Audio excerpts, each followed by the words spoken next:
গিয়াসউদ্দিন কাদের চৌধুরী, হুম্মাম কাদের চৌধুরী ও সাঈদ আল নোমান ত্রয়োদশ জাতীয় সংসদ নির্বাচনে চট্টগ্রামের ৩টি আসন থেকে পৃথকভাবে সংসদ সদস্য নির্বাচিত হয়েছেন তারা।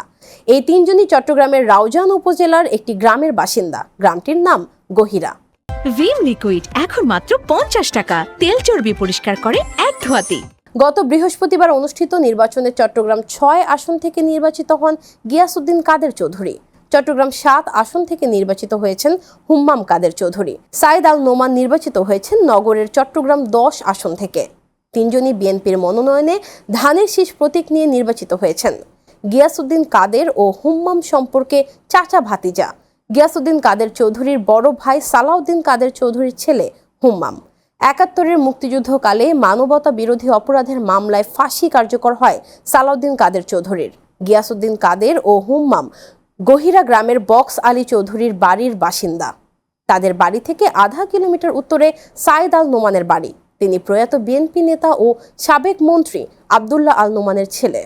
এছাড়া কার্যক্রম নিষিদ্ধ হওয়া আওয়ামী লীগের সাবেক শিক্ষামন্ত্রী চৌধুরী মহিবুল হাসান, চট্টগ্রাম ১০ আসনের সাবেক সংসদ সদস্য মহিউদ্দিন বাচ্চু এবং রাউজান আসনের সাবেক সংসদ সদস্য ABM ফজলে করিম চৌধুরীর বাড়িও এই গহিরা গ্রামেই।